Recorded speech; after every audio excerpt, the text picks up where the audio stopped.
Selamat pagi adik-adik. Selamat pagi, Bu. Apa kabar hari ini? Baik, Bu. Oke, syukurlah pada hari ini semua kita dalam keadaan baik-baik.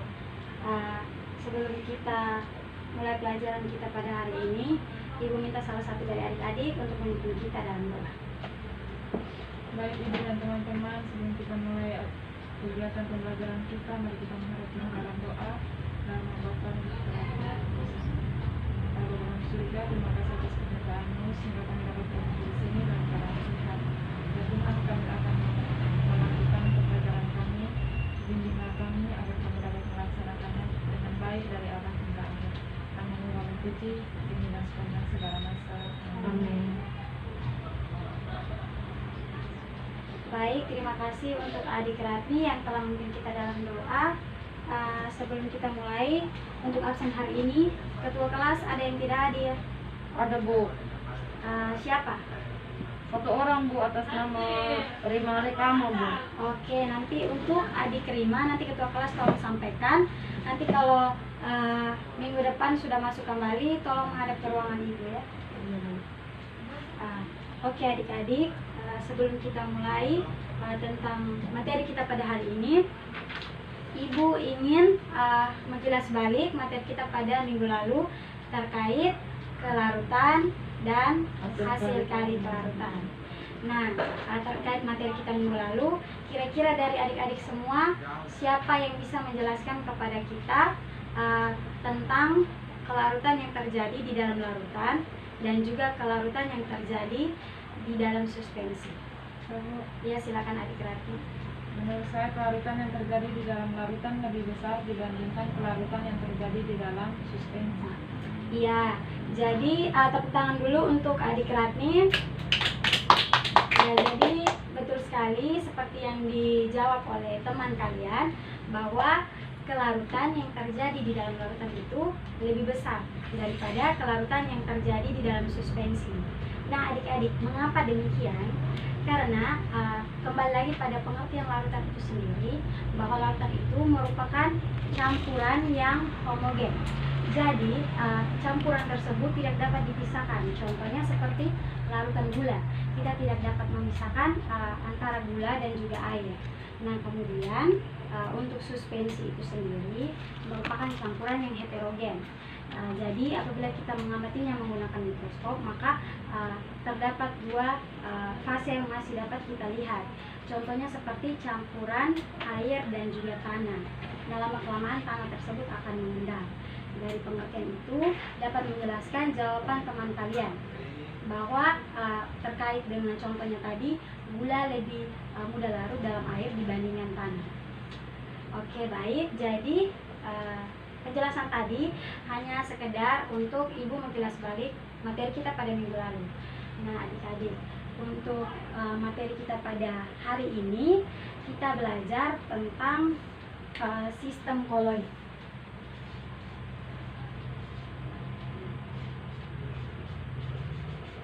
Sistem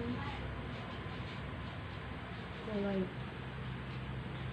Nah, materi tentang sistem koloid ini tujuannya yakni agar adik-adik mampu mendeskripsikan sifat-sifat koloid.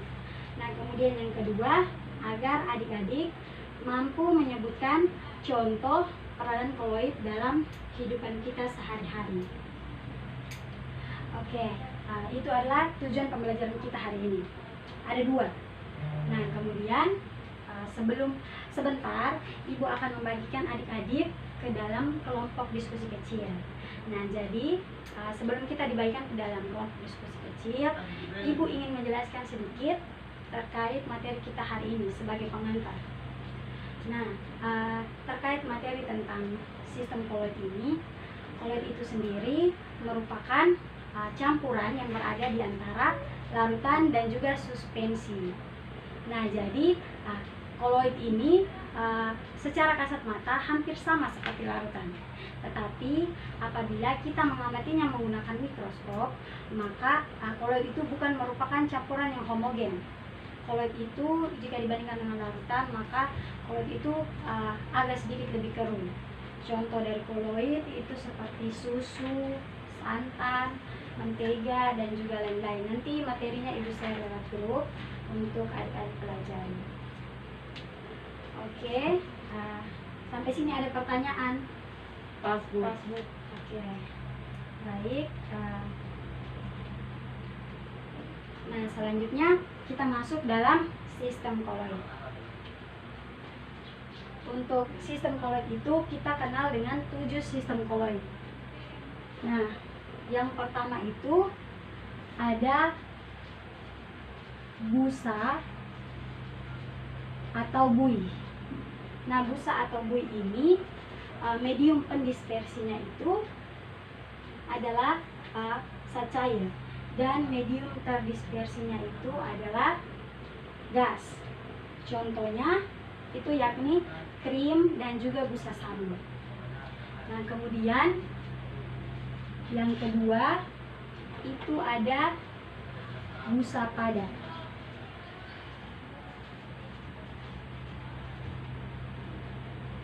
Itu medium pendispersinya adalah dalam bentuk padat, kemudian fase terdispersinya dalam bentuk gas. Contohnya itu yakni batu apung dan juga biskuit. Nah, kemudian yang ketiga itu ada aerosol cair. Nah, untuk aerosol cair ini medium pendispersinya itu berbentuk gas, kemudian fase terdispersinya itu cair. Contohnya itu yakni kabut dan juga awan. Nah, kemudian yang keempat itu ada emulsi.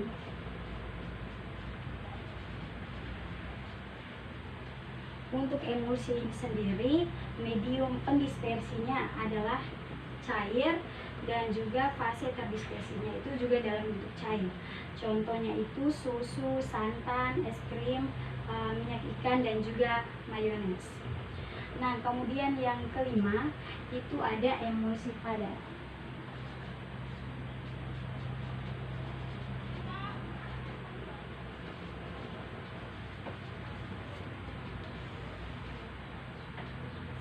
Nah, untuk emulsi padat ini medium pendispersinya itu berupa zat padat dan fase terdispersinya itu zat cair. Contohnya itu keju, mentega, jelly, dan juga selai. Nah, kemudian yang keenam itu ada aerosol padat.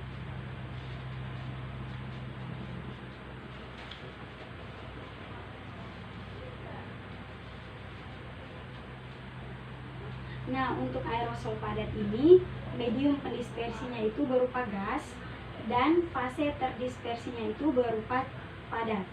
Nah, contohnya itu asap dan juga debu yang ada di udara. Nah, kemudian yang ketujuh itu ada sol.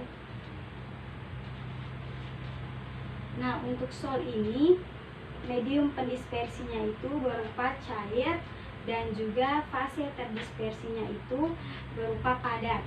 Nah, contohnya itu ada cat, kanji, dan juga tinta. Nah, adik-adik, ini merupakan 7 sistem koloid. Nah, tadi ibu sempat lupa, ibu lupa menjelaskan bahwa di dalam sistem koloid itu sering kita kenal juga ada, tadi ibu sudah jelaskan bahwa ada fase terdispersi, ada juga medium pendispersi yang tadi berupa cair atau gas. Nah, di sini dalam sistem koloid itu fase terdispersi itu sering kita kenal atau sering kita sebut itu dengan saat terlarut. Nah, kemudian untuk fase pendispersi atau medium pendispersinya itu lebih kita kenal dengan istilah saat pelarut. Nah, untuk kapasitasnya saat terlarut ini biasanya lebih sedikit dibandingkan dengan saat pelarut itu sendiri. Nah, sampai sini ada pertanyaan? Pasti Bu. Oke, baik. Nah, yang ini merupakan 7 sistem koloid. Nah, kemudian dalam sistem koloid itu juga ada beberapa sifat dari koloid. Nah, sifat koloid. Nah, sifat-sifat koloid ini yang sebentar adik-adik akan ibu bagikan ke dalam kelompok untuk menganalisa berupa gambar yang akan ibu bagikan terkait dengan sifat-sifat sistem koloid. Nah, sifat sistem koloid itu ada efek Tyndall, kemudian ada gerak Brown, kemudian ada dialisis, kemudian ada lagi emulsi, ada lagi koagulasi, dan ada juga elektroforesis.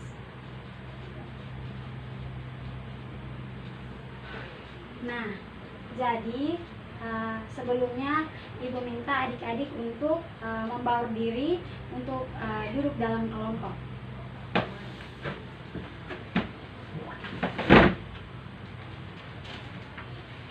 Jadi ibu akan membagikan LKPD-nya.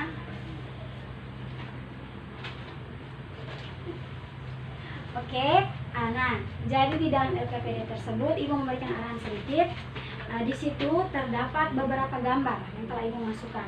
Nah, gambar-gambar itu merupakan penerapan dari sifat-sifat koloid dalam kehidupan kita sehari-hari.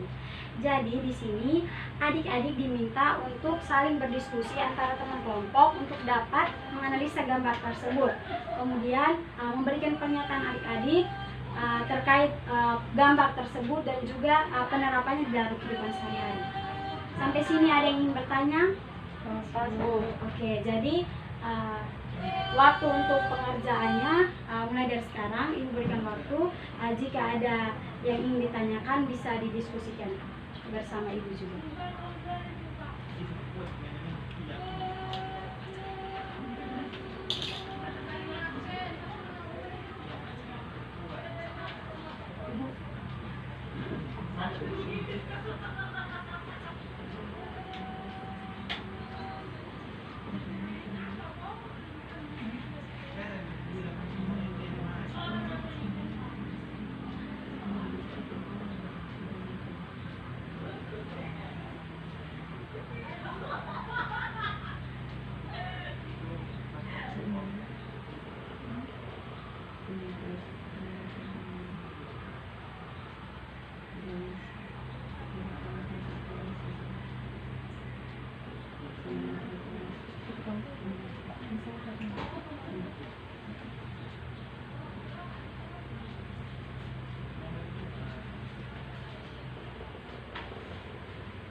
Baik, jadi untuk kelompok yang sudah bisa langsung mengajukan tangan dan juga maju untuk mempresentasikan hasil diskusi kelompoknya.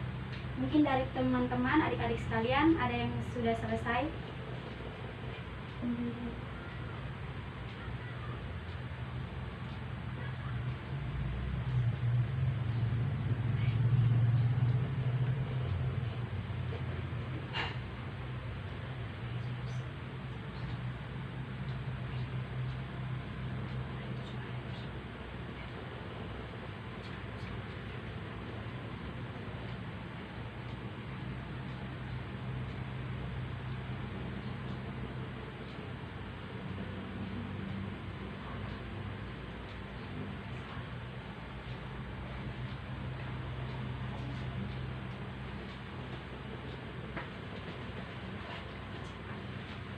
Adik-adik, mungkin untuk waktunya lebih dipercepat karena kita dibatasi oleh waktu.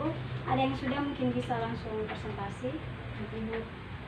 Ya, kelompok 1 silakan maju di depan.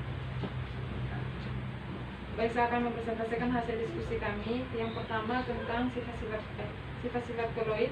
Dari gambar yang diberikan itu, gambar A itu merupakan gambar cahaya masuk dalam satu ruangan. Gambar B merupakan berkas sinar matahari yang melalui celah daun pepohonan pada pagi hari yang berkabut. Yang kedua, mengapa cahaya tersebut dapat dihamburkan? Cahaya dapat dihamburkan karena partikel koloid memiliki ukuran cukup besar, menghamburkan cahaya yang diterimanya ke segala arah meskipun partikel koloidnya tidak tampak. Yang kedua tentang sifat koloid gerak Brown. Pertanyaan pertama, bagaimana terjadinya gerak Brown dalam sistem koloid? Jadi gerak Brown ini terjadi disebabkan oleh medium pendispersi yang menabrak partikel terdispersi dari berbagai sisi dalam jumlah yang tidak sama untuk setiap sisi. Soal yang kedua, berdasarkan informasi di atas, apakah yang dimaksud dengan gerak Brown?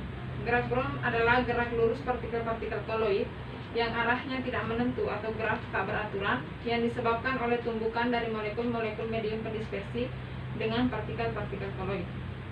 Sudah. Ya, adik Radni dipersilakan untuk duduk. Jadi betul sekali yang dipresentasikan oleh kelompok 1. Mari kita berikan tepuk tangan untuk kelompok 1.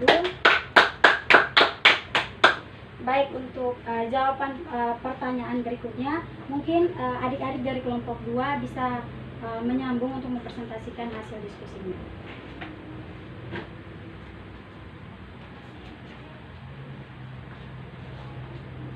Baik, saya akan melanjutkan untuk menjawab pertanyaan nomor 3 dan 4, yaitu sifat koloid dialisis dan elektroforesis. Yang pertama, apa yang dimaksud dengan dialisis dan bagaimana penerapan proses dialisis dalam kehidupan sehari-hari. Dialisis adalah proses penyaringan partikel koloid dari ion-ion yang teradsorpsi sehingga ion-ion tersebut dapat dihilangkan dari zat dispersi, terbebas dari ion-ion yang tidak diinginkan. Penerapannya dalam kehidupan sehari-hari, proses dialisis digunakan untuk memurnikan protein dari partikel-partikel lain yang ukurannya lebih kecil. Dalam dunia industri, teknik dialisis digunakan untuk memisahkan tepung tapioka dari ion-ion cyanida yang terkandung dalam cyanida. Sementara untuk bidang kesehatan, prinsip dialisis digunakan pada proses cuci darah bagi penderita gagal ginjal. Soal keempat yaitu tentang cara menentukan muatan koloid melalui proses elektroforesis. Jadi cara penentuannya itu, misalkan ke dalam sistem koloid dimasukkan 2 batang elektroda, kemudian dihubungkan dengan sumber arus searah. Maka partikel koloid akan bergerak ke salah satu elektroda bergantung pada jenis muatannya. Koloid bermuatan negatif akan bergerak ke anoda elektropositif, sedangkan koloid yang bermuatan positif bergerak ke katoda atau elektroda negatif. Sudah? Ya, baik. Silakan duduk. Baik. Jadi untuk jawaban kelompok 2 itu juga sudah sangat memuaskan. Mari kita berikan tepuk tangan untuk adik-adik kelompok 2. Ya, jadi terima kasih untuk adik-adik dari kelompok 1, perwakilannya Adik Ratni, dan juga teman-teman dari kelompok 2, perwakilannya Adik Tika yang sudah mempresentasikan hasil diskusinya dengan sangat baik.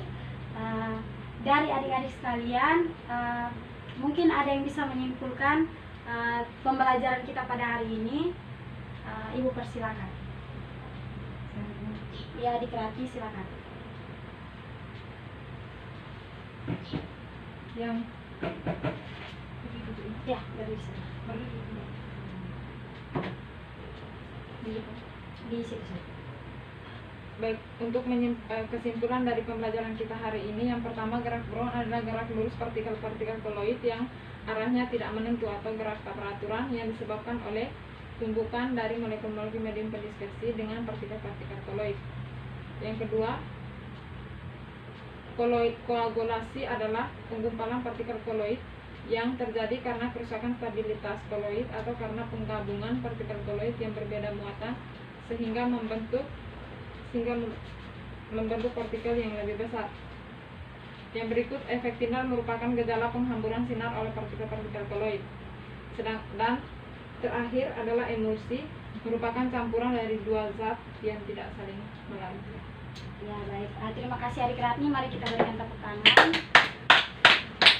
Ya, jadi Ibu rasa kesimpulan tadi sudah sangat bagus untuk pemahaman adik-adik, tetapi untuk terkait pembelajaran kita hari ini, Ibu tambahkan sedikit bahwa yang disimpulkan tadi terkait dengan diskusi kita tentang sifat-sifat koloid. Adik-adik juga harus ingat, tadi sudah Ibu jelaskan terkait dengan 7 sistem koloid, yakni ada busa atau bui, ada busa padat, kemudian ada aerosol cair, ada emulsi padat, ada aerosol padat, dan juga ada sol. Nah, jadi tambahan dari Ibu hanya itu saja, karena Ibu rasa pemahaman adik-adik terkait materi tentang sistem koloid pada hari ini sangat baik dilihat dari hasil presentasi adik-adik tadi. Maka karena berakhirnya kesimpulan tadi juga, pembelajaran kita terkait materi sistem koloid pada hari ini sampai di sini saja. Untuk bahan ajarnya nanti Ibu share lewat grup WhatsApp kita, dan juga ada tugas. Nanti tugasnya Ibu share lewat grup. Kemudian untuk pembelajaran kita minggu depan masih pada sistem koloid, tentang pembuatan koloid. Sampai di sini ada yang ingin ditanyakan? Makasih, Bu. Oke, terima kasih. Sebelum kita mengakhiri pembelajaran kita pada hari ini, Ibu minta salah satu dari adik-adik untuk memimpin kita dalam doa. Baik Ibu dan teman-teman, sebelum kita menutup kegiatan belajar mengajar kita pada hari ini, mari kita menghadap Tuhan dalam doa. Bapa dan Putra dan Roh Kudus, ini yang ada dalam surga, terima kasih atas penyertaannya. Semoga dapat menyelesaikan kegiatan belajar mengajar kami dengan baik.